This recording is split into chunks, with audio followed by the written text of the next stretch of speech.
음악은 따로 들려드립니다. 말로만 하는 음악 이야기.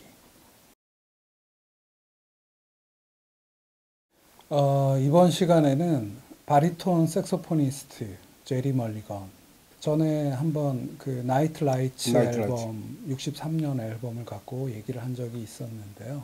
이 제리 멀리건의 1952년부터 62년 정도 한 10년 동안의 가장 굵직한 활동이 피아노 리스 쿼텟을 조직해서 음악을 했었는데, 피아노 리스 쿼텟 하면은 피아노가 없는 쿼텟, 사중주죠.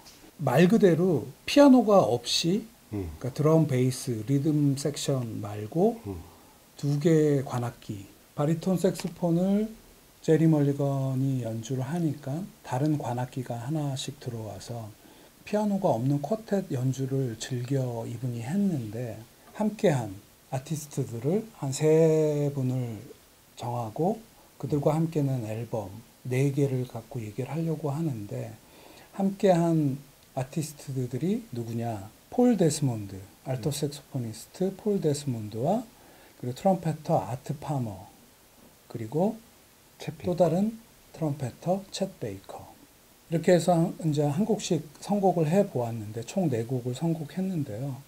이게 말씀드리자면 제리 멀리건이라는 아티스트가 20대 초반부터 작편곡자로도 날리면서 연주자로서도 훌륭한 업적들을 남기기 시작하고 25 정도 돼서 자신의 밴드를 갖게 되는데, 처음 갖게 된 밴드 자체가 피아노가 없이, 그 당시 피아노란 악기는 재즈에서 가장 중추적인 역할을 하는 악기이자 큰 그러니까 중추적인 중심이 되는 악기인데, 그걸 빼고 제가 생각하기에 20대 젊은 제리 멀리건이라는 아티스트가 자신의 밴드를 갖게 되는데, 피아노를 빼고, 그럼 피아노가 없어지면은 이 재즈 밴드에서 어떤 일이 벌어지느냐? 피아노가 화성을 책임지니까 그 여태까지 쭉 해온 대로 어떤 그 음악의 틀이, 즉 즉흥 연주자로서의 이 연주자들의 틀이 갖춰지는데, 피아노를 중심으로 갖춰지는데, 피아노가 없음으로써 솔로를 하는 리드 관악기들이 그 피아노 없는 공간을 채워 넣어야 되고, 거기서 어떤 일이 벌어지는지 가장 최초는 아니더라도 가장 훌륭하게 했고 그게 인기도 얻는 그런 밴드를 조직을 했었다는 거죠. 52년부터 62년까지의 여러 포맷의 밴드들이 이 제리 멀리건 쿼텟이 있었는데, 역순으로 62년도 앨범부터 한번 살펴보면요. 62년도에 폴 데스몬드 앤 제리 멀리건의 To of a Mind라는 앨범에 있는 All the Things You Are라는 곡을 소개를 하려고 하는데요. 함께한 베이시스트와 드러머는 웬델 마샬의 베이스, 코니 케이가 드럼. 그러니까 제가 재즈를 처음 듣기 시작할 때 우연히 이 앨범을 중고로 구해서 들었을 때가 생각이 나는데, 우리가 그냥 리드하는 솔로하는 악기들, 관악기들, 이 앨범에서는 제리 멀리건이 바리톤 색소폰을 불고 데이브 브루백 밴드에 있던 폴 데스몬드가 알토 색소폰을 부는데, 이 두 색소폰이 이 어우러짐이 너무너무나 이렇게 아름다운 거예요. 그 웨스트 코스트 재즈 특유의 그 되게 말랑말랑하고 부드러운 선율, 뭔가 큰 고민 안 하고 그 웨스트 코스트의 날씨가 느껴지는 그런 말랑말랑하고 되게 부드러운 연주가 펼쳐지는데, 이 두 악기의 어우러짐이 너무 좋은 거예요. 다른 말로 표현하면은 인터플레이라고 하겠죠. 이 두 악기가 한 학기 끝나고 한 학기가 들어오는 게 아니고 이 두 악기가 주고받는, 그러니까 어떻게 생각하면은 딱 맞는 비유는 아닐지라도 그 바르셀로나 축구 선수들이 티키타카 하듯이 서로 이렇게 어쩔 때는 둘이 같이 연주를 하면서 한 명이 솔로를 할 때는 밑에서 피아노 대신 백킹을 해주기도 하고 되게 사이좋게 이렇게 주고받는 게 너무너무나 인상적이어서, 재즈를 처음 듣는 제 입장에서 귀에 쏙쏙 들어오는 연주였고, 그들이 주는 이미지나 이런 것도 굉장히 세련돼서 푹 빠져들었던 앨범인데, 그 다음 같이 밴드를 이룬 그거는 이제 59년으로 역순으로 한번 가보고자 하는데 59년도의 앨범인 제리 멀리건 쿼텟의 What Is There to Say라는 앨범이고요. 트럼펫터 아트 파머와 함께 했어요. 정말 이제 좋은 세상이죠. 1958년도에 이 앨범을 내기 1년 전에 제리 멀리건은 뉴포트 재즈 페스티벌에 아트 파머와 함께 밴드를 만들어서 공연을 하는 동영상이 유튜브에 있어요. 마치 기록 영화처럼 필름으로 찍혔는데 굉장히 퀄리티 있게 찍힌 영상이 있고 그 트럼펫터 아트 파머와 제리 멀리건 저는 그 조합에 대해서 한 번도 생각해 본 적이 당연히 없었고 딱 맞닥뜨렸을 때 왠지 되게 어울리는 거예요. 피아노 없는 쿼텟 제리 멀리건 연주를 기획을 하면서 빼놓을 수 없겠다.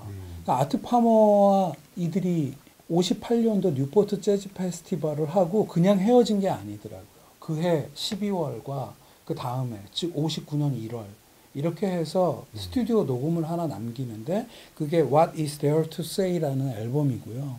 뭐랄까 함께한 그 베이시스트와 드러머도 얘기를 하고 넘어가면 베이스의 빌 크로우 그리고 드럼의 데이브 베일리 이렇게 해서 4명이 연주를 하는데 소개하고자 하는 곡은 가장 유명한 곡 중에 하나인 My Funny Valentine.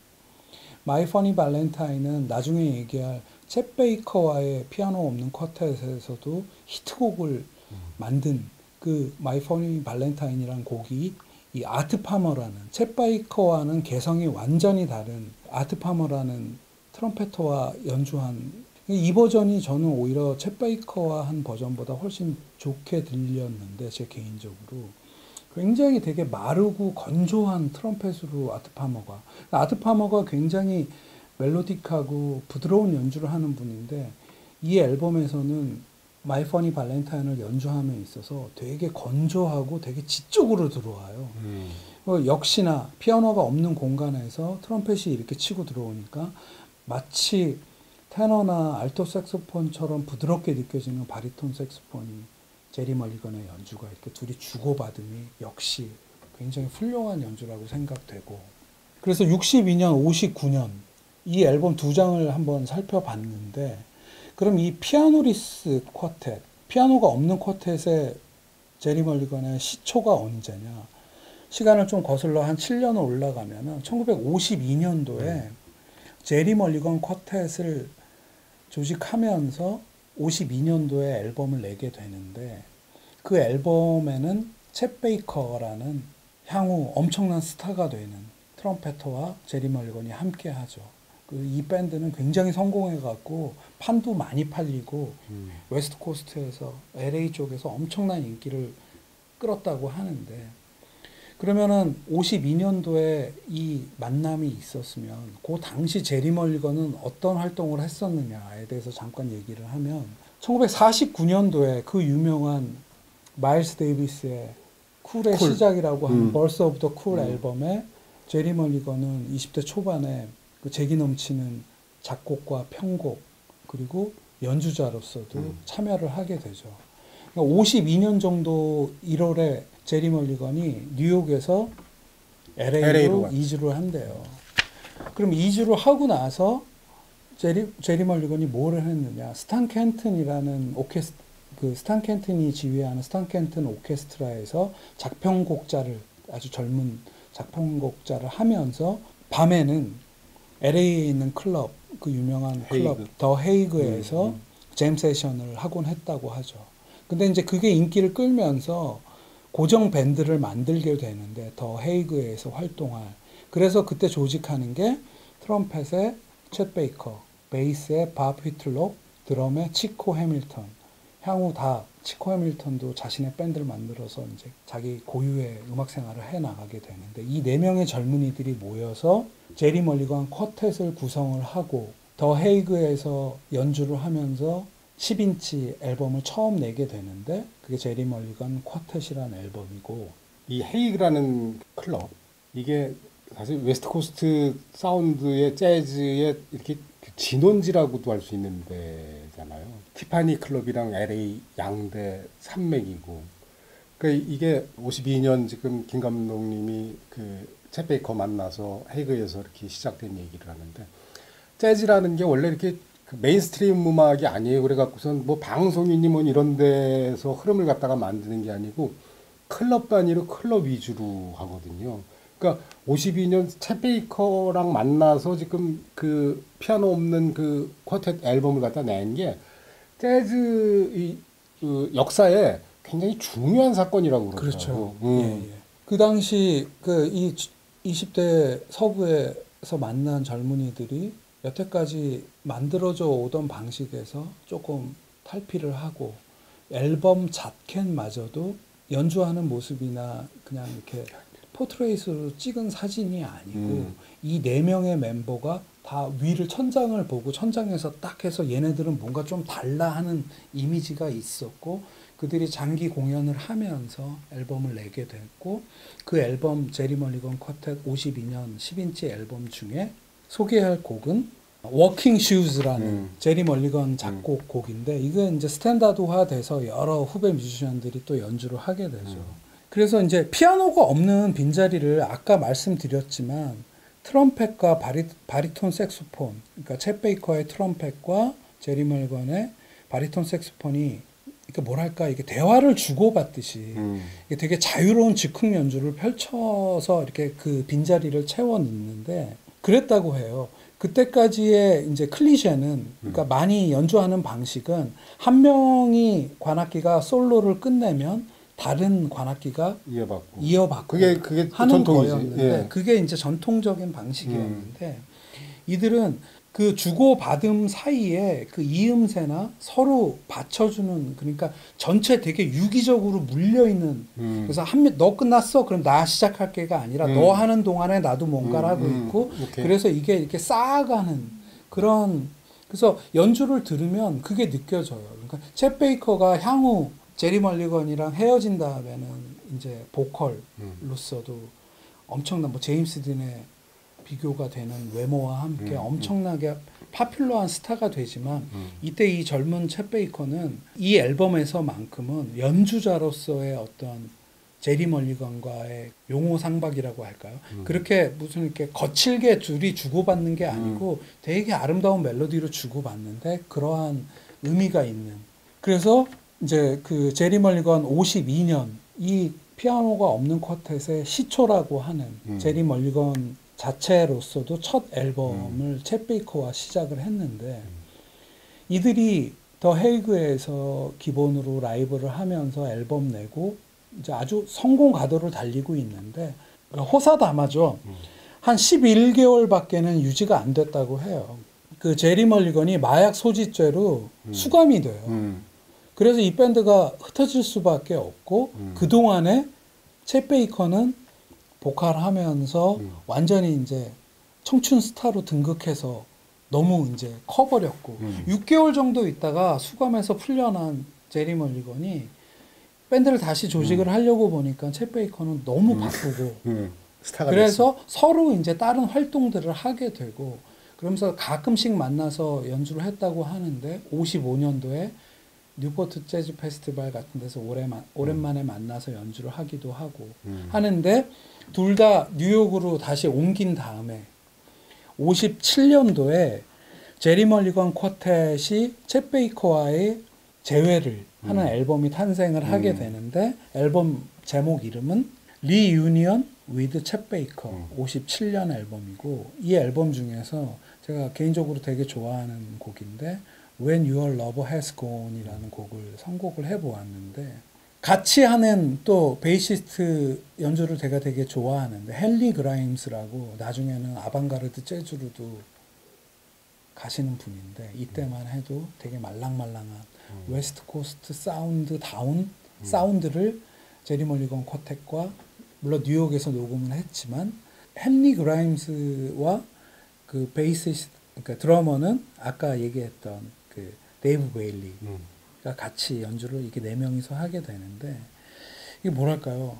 피아노리스 쿼텟을 주제로 얘기하고 있으니까 피아노가 없는 게 전혀 아쉽지 않은 몇 년 만에 다시 만난 이 두 스타 플레이어의 연주가 아주 아름답게 담겨져 있어서 이렇게 시간 역순으로 52년, 57년, 59년, 62년 제리 멀리건이 꽂혀 있었던 피아노 없이 음악을 한번 해보자 했던 피아노 없는 쿼텟에 대해서 한번 얘기를 해봤는데 요 동시대에 소니 롤린스 같은 분도 피아노가 없는 트리오 연주를 많이 남기곤 했어요.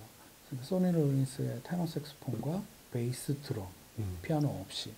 근데 그런 연주들을 들어보면 역시 동부 사운드답게 왠지 굉장히 호방하고 남성적인데 이 제리 멀리건의 이 쿼텟들, 이 한 피아노 없는 쿼텟은 그 웨스트 코스트 사운드에 이렇게 근간을 두고 있다 보니까 뭔가 이렇게 되게 서부만이 주는 여유와 낭만 이런 것들이 좀 살아 있어서 이 앨범 그 4개 앨범을 소개했지만 뭐 사실은 폴 데스몬드와도 57년도에 또 다른 앨범을 내기도 했었거든요. 음악적인 새로운 시도는 동부 위주로 그 동부에서 있었던 하드밥이나 이런 거 위주로 많이 이야기를 하게 되는데 이 서부에서의 이런 젊은이들의 이런 혁신, 새로운 이런 것들이 있었구나 하는 그 재즈 듣는 어떤 그 재미나 그 역사적으로도 그 되게 높게 치는 쿼텟들이고 해서 한번 소개를 해드렸습니다. 제리 멀리건 주 무대는 동부였어요. 근데 서부로 넘어가고선 웨스트 코스트 재즈의 핵심이 됐어요. 그렇죠. 그리고 또 하나 그 이제 그리고 또 다시 동부로 가죠. 예. 이번에 선곡한 곡들을 들어보면 아까 얘기했지만 밝고 부드럽고 따뜻함이 있어요. 근데 사실 이게 어디서 기인하냐면 제리 멀리건의 바리톤 색스폰에 기인한다고 그게 굉장히 큰 것 같아요. 제 개인적인 느낌으로. 근데 개인적인 느낌도 아닌 게 뭐냐면 제리 멀리건 이전의 바리톤 색스폰의 사운드는 그냥 이렇게 삑삑이었어. 그러니까 좀 거칠어, 뻣뻣하고. 그렇죠. 사운드들이 되게 그렇게 나요. 그런 류로 소리를 갖다가 사운드를 냈었는데 제리 멀리건이 바리톤 색스폰에 새로운 음색을 집어넣었어요. 부드럽고 제일 중요한 건 그 따뜻함이에요. 전 제리 멀리건 정말 좋아하거든요. 그 사운드를. 근데 그냥 이 사람 나는 그 외형, 이 사람이 풍기는 몇 번 얘기했는데 그 외모에서 이렇게 느껴지는 그 느낌 이게 정말 인간미가 있어. 따뜻해. 그렇죠. 그런 게 있어요. 그게 음악에도 그냥 나와 있다고. 재밌는 기획이었는데 하나 더 내가 이건 확인 안 됐어요. 원래는 피아노가 있었대요. 그러니까 녹음 스케줄은 잡혔었대. 근데 피아니스트가 안 왔대. 그래갖고선 녹음을 갖다가 했어요. 피아노 빼고. 근데 너무너무 좋더라는 거야. 그래서 제리 멀리건이 자, 그럼 한번 이대로 가보자. 라고 해서 이게 나왔다는 그런 설도 여러 가지 있어요. 설이 있죠. 그 당시 클럽 더 헤이그에 피아노를 치웠다는 피아노를 담당하고 있던 뮤지션이 그만두게 되면서 피아노를 치워서 뭐 그랬다 뭐 이런 얘기들이 여러 가지 설이 있는데 근데 여튼 나중에 제리 멀리건이 이 52년 3년 당시 챗 베이커와 함께 했던 제리 멀리건 쿼텟에 대해서 회상하면서 그런 경험은 그 이전에도 그 이후에도 없었다 하니까 뭔가 새로운 뭔가를 해서 아티스트 본인한테 큰 임팩트가 있었고 그게 재즈 역사에도 그렇죠. 뭔가 좀 이렇게 되게 중요한 한 장면이 됐다. 중요한 장면이. 그런 의미가 있는 거죠. 네. 자, 피아노 없는 사중주. 아주 부드럽습니다. 따뜻해요. 네. 네. 자, 그럼 여기서 마치겠습니다. 감사합니다.